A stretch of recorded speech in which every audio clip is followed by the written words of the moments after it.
Bonjour et shalom, chers bien-aimés. Je suis votre humble serviteur, J. Marley Cambi.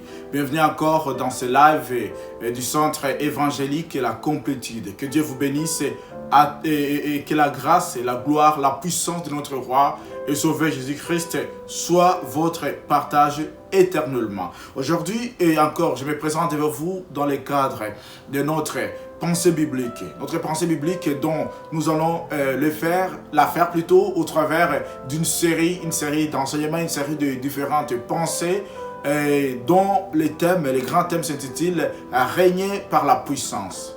Nous allons parler de la manière dont les chrétiens doivent régner par la puissance. Et pourquoi nous devons régner dans la puissance?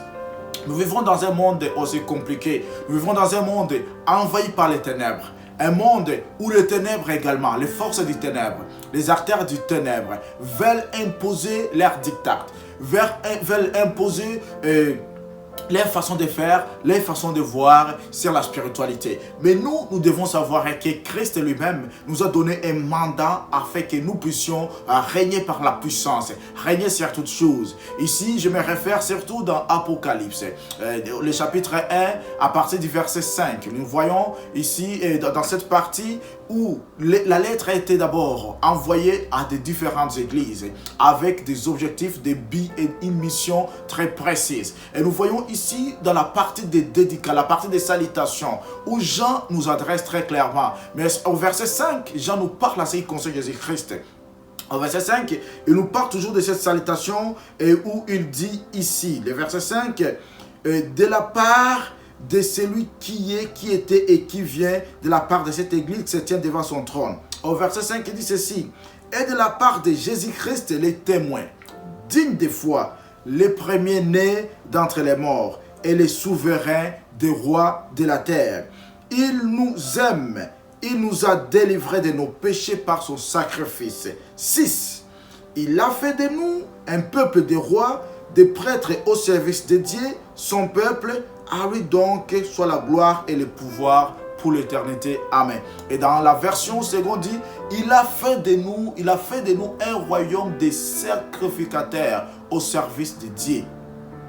À lui soit la gloire et l'honneur pour le siècle des siècles. Et nous regardons, lorsque nous sautons encore au chapitre 5, nous voyons au moment où personne n'était digne de rompre les sceaux, il y a les 4 êtres vivants qui se prosternent devant Christ lorsqu'il accepte de prendre, de se sacrifier pour nous. Et ils se sont prosternés sur lui en disant que à toi seul, je vais lire ici dans la version, ici on nous parle, puis je vis au milieu du trône, et Apocalypse 5, le verset 6 qui dit ceci, puis je vis au milieu du trône et des 4 êtres vivants, et au milieu des anciens, un agneau debout comme offert en sacrifice. Il avait 7 cornes et 7 yeux, qui sont les 7 esprits de Dieu envoyés par toute la terre. Il vint prendre le livre de la main droite de celui qui était assis sur le trône. Quand il prit le livre, les 4 êtres vivants et les 24 anciens ou les 24 vieillards se prosternent devant l'agneau. Chacun tenait une harpe et des coupes d'or remplies de parfums qui sont les prières des saints. 9. Et il chantait un cantique nouveau en disant, tu es digne de prendre le livre et d'en ouvrir les sceaux, car tu as été offert en sacrifice et tu as racheté pour Dieu par ton sang des hommes, de toute tribu, de toute langue, de tout peuple et de toute nation. 10. Tu as fait d'eux des rois et des prêtres pour notre Dieu et ils régneront sur la terre. C'est ça, aujourd'hui, j'aimerais dire que de régner par la puissance. Christ nous a fait de nous les prêtres, les sacrificateurs et nous a donné le mandat de régner éternellement, de régner toujours sur la terre. Régner par la puissance. Régner par la puissance. Lorsque nous parlons de régner par la puissance, nous voyons deux choses. Nous voyons d'abord le règne et nous voyons la puissance. Lorsque nous parlons de régner ou de règne, nous parlons de l'étendue. Nous parlons du sphère, nous parlons du royaume. Nous parlons de l'autorité, de ce que Christ nous a donné. Envie d'exercer l'autorité, envie de parler de lui, envie d'assujettir toute force du ténèbre, d'assujettir toute force soumise, envie également de réconcilier toutes ces personnes qui vivent dans la rébellion avec lui.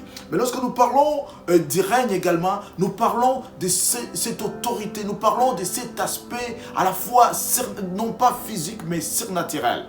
Nous parlons de cette entité surnaturelle que Dieu nous donne, que Dieu nous offre, en vue que réellement nous puissions proclamer le mystère du salut. Nous puissions proclamer le mystère et la révélation de sa parole, de la connaissance de Jésus-Christ. En parlant de la puissance ici, lorsque nous parlons de régner par la puissance, nous parlons de quoi? Nous parlons donc d'exercer l'autorité, le pouvoir sur quelque chose ou sur quelqu'un, mais également d'exercer la responsabilité sur autrui, d'exercer la responsabilité et sur tous ceux à qui Christ nous a donné, nous a conféré l'autorité. Mais j'aimerais parler en ceci, pour arriver à cette dimension, il y a d'abord la première dimension à laquelle chacun de nous doit d'abord doit parvenir, doit respecter. Le préalable. Le premier préalable d'abord, c'est de connaître Jésus-Christ comme Seigneur et Sauveur de votre vie. Il s'agit de ce que nous appelons de la nouvelle naissance. Car sans la nouvelle naissance, il nous sera ou il vous sera impossible de régner par la puissance. Il vous sera impossible d'exercer l'autorité. Pourquoi? Parce que c'est par la nouvelle naissance que nous avons une nouvelle nature en Jésus-Christ. C'est par la nouvelle naissance que également nous entrons dans la nature et nous acquérons cette autorité et que nous vivons, nous régnons d'une manière surnaturelle. Si je parle ici de régner par la puissance, je ne parle pas de régner selon la puissance selon les hommes, mais je parle de régner d'une puissance surnaturelle. Et cette puissance surnaturelle, nous la recevons par Christ, nous la recevons par notre contact avec le Saint-Esprit. Car dans Acte 1:8, Christ nous a promis, il a dit à tous ceux qui seront rachetés par son sang, ceux qui seront purifiés, que nous recevrons une puissance, le Saint-Esprit servira sur nous. Et cette puissance permettra que nous puissions être ses témoins. Cette puissance permettra que nous puissions être ses martyrs dans la version originelle. Permettra que nous puissions annoncer sa parole, que nous puissions exercer l'autorité, que nous puissions parler de Jésus-Christ, que nous puissions établir les bases scripturaires, le fondement de la foi, le fondement du salut. Alors, lorsque je parle d'exercer, de régner par la puissance et cette autorité que Christ nous donne, ce n'est pas une autorité qui soit temporaire, mais c'est une autorité qui est permanente.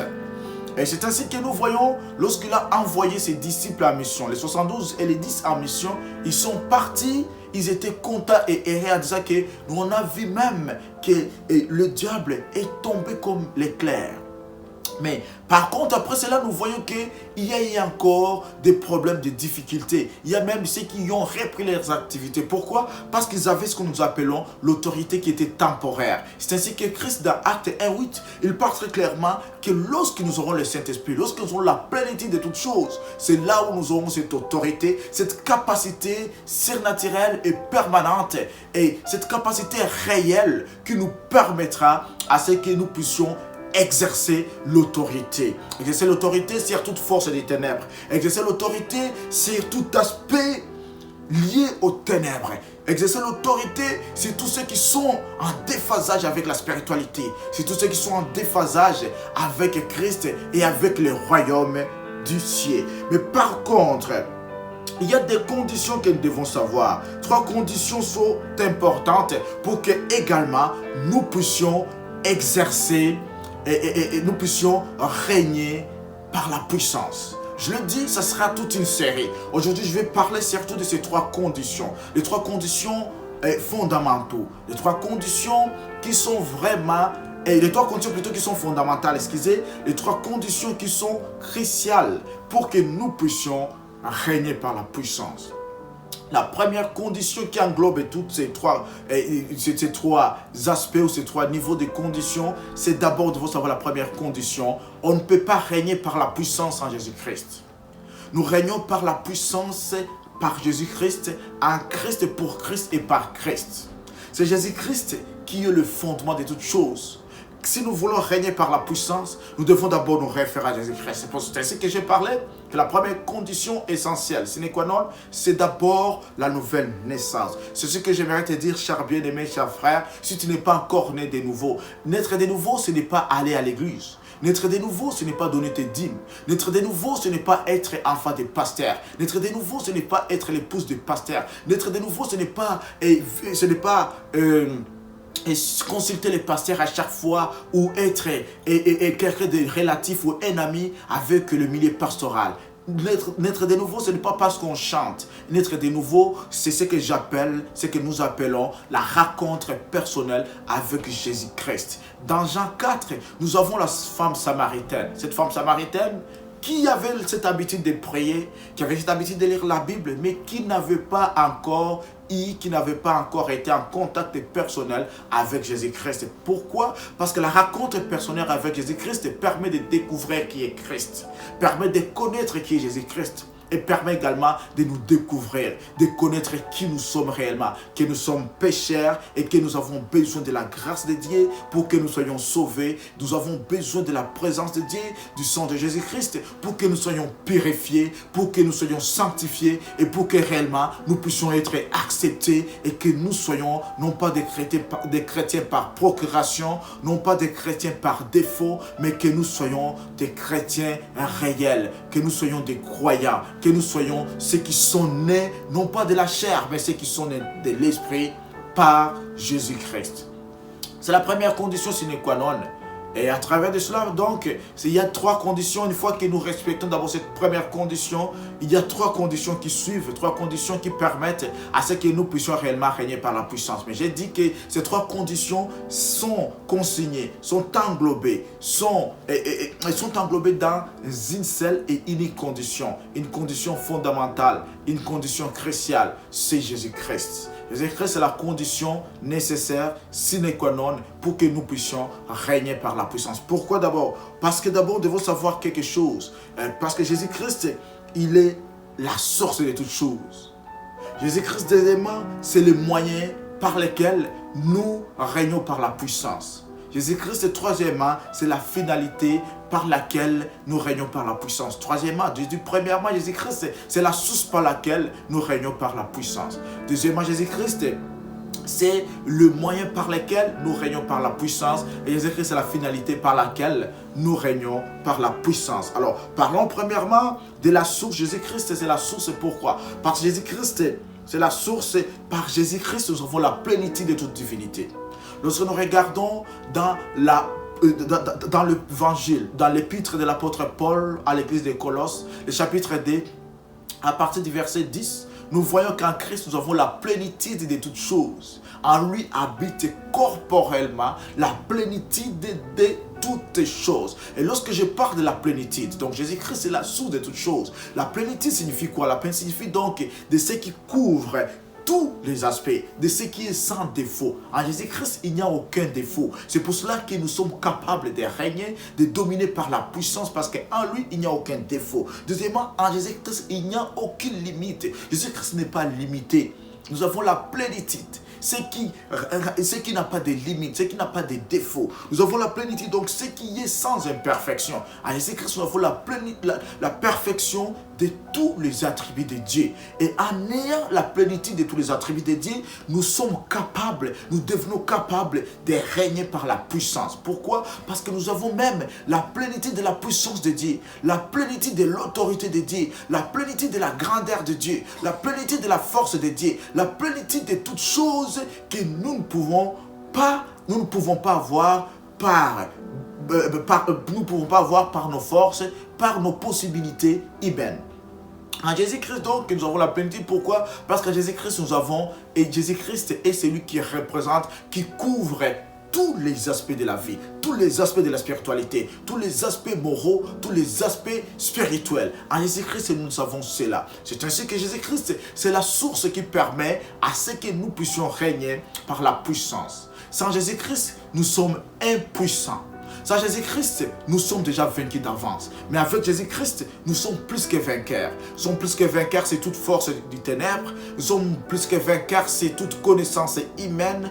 Nous sommes plus que vainqueurs, c'est tout ce que les diables et son royaume. C'est ce que les diables et ses acolytes peuvent imposer. Nous avons l'autorité de barrer la route à cela et d'imposer la puissance et la gloire de Dieu.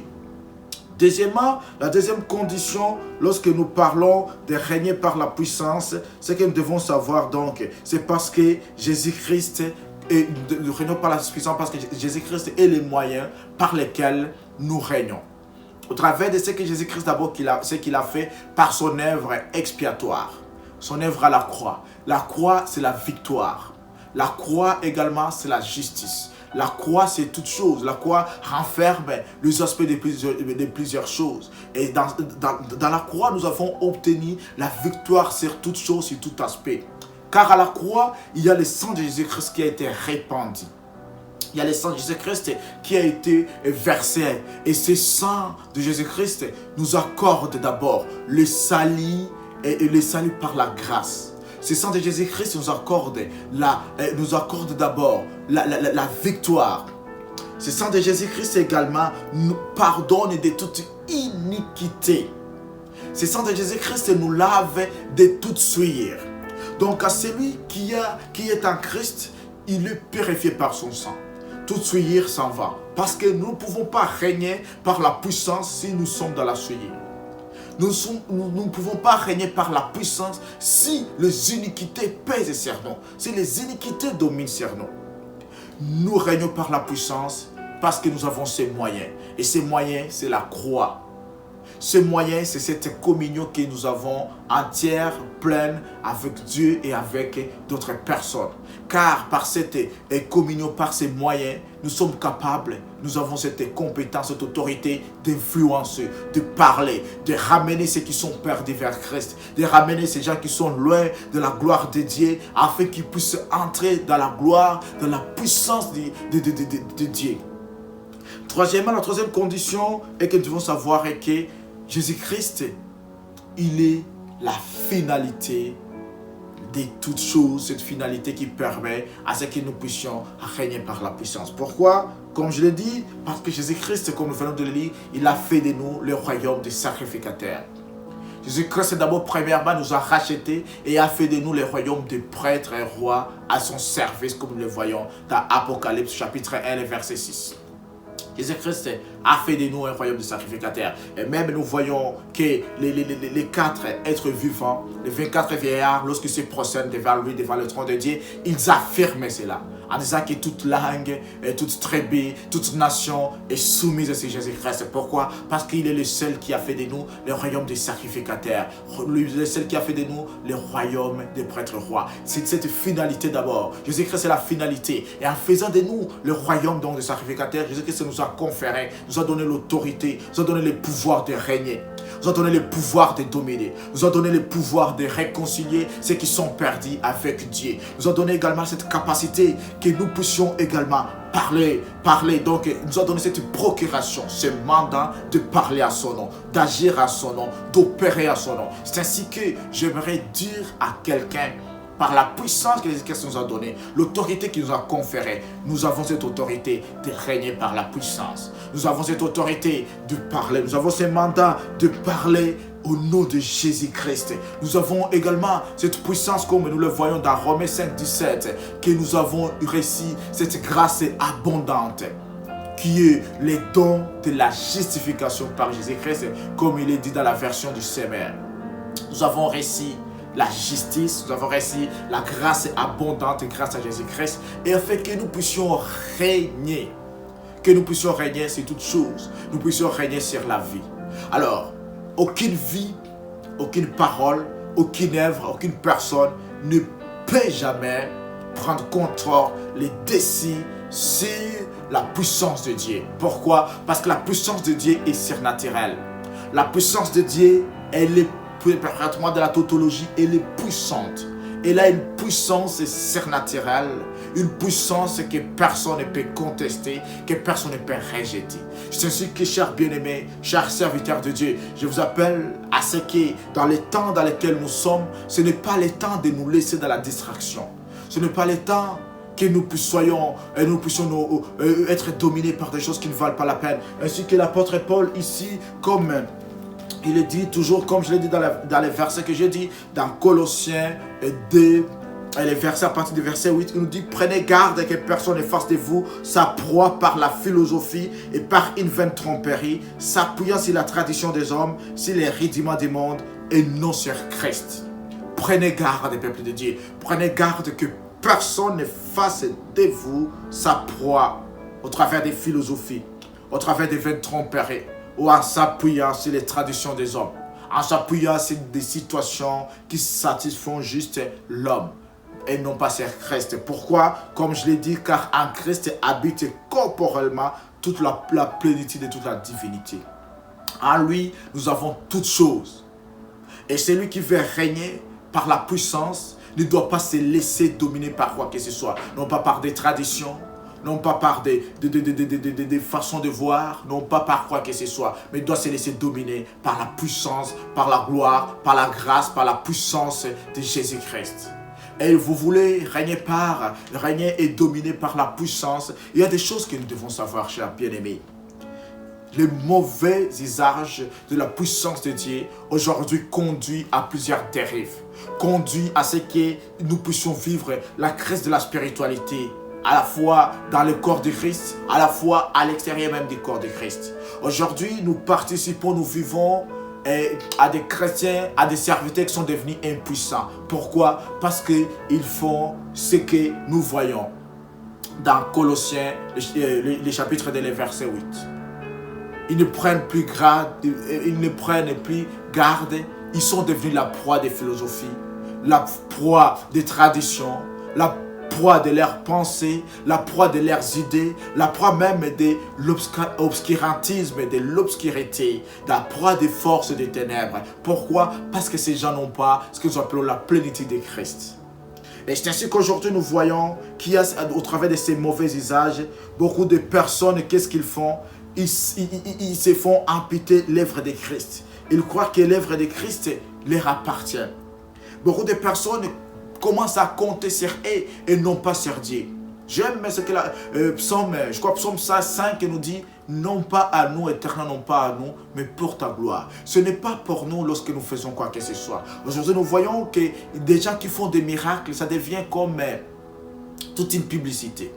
Mais par contre, lorsque Jésus-Christ guérissait, il guérissait même, il disait à ces personnes: ne dis rien. À ces lépreux que Jésus-Christ guérit, à ces personnes qui a recouvré la vie, il dit: ne dis rien, ne parlez rien du tout. Ne dis rien du tout. Mais aujourd'hui, les gens se croient que ce qu'ils font, ils le font par eux-mêmes. C'est ce que je dis, que nous ne pouvons pas régner par la puissance à Jésus-Christ.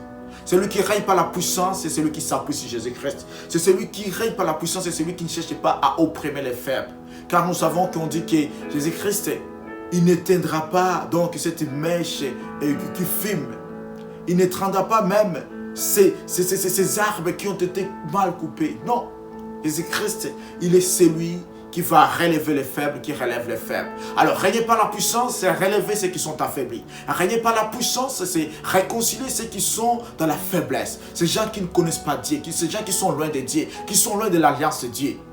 Régner par la puissance, c'est vouloir à ce que Jésus-Christ règne et domine dans les cœurs, dans les vies de toutes ces personnes. Régner et dominer par la puissance, c'est faire de Jésus-Christ le centre d'intérêt, faire de Jésus-Christ la source, le but même, le contenu de notre évangile, de la bonne nouvelle, de notre existence, de tout ce que nous faisons. Régner par la puissance, c'est faire de Jésus-Christ le centre d'intérêt, le centre de gravité, de toute joie, de toute bonheur, de toute force et de toute existence. Que Jésus-Christ règne dans votre vie et que dans vos ministères désormais, que vous puissiez régner par la puissance, que Jésus-Christ soit celui qui va régner, qui va dominer toutes choses. À ce qui reste, j'aimerais vous dire que Dieu vous bénisse. Nous allons continuer notre pensée du jour dans les jours qui viennent. Merci beaucoup et à très bientôt par la grâce du Seigneur. Amen. Merci d'avoir été connecté sur la complétude. Que Dieu vous bénisse, que la grâce de Dieu soit votre partage. Et bonne soirée à ceux qui sont le soir, bonne nuit à ceux qui sont la nuit. Et merci à ceux qui vont suivre cette live en rediffusion. Que la puissance du Saint-Esprit soit votre partage. Merci beaucoup. À très bientôt.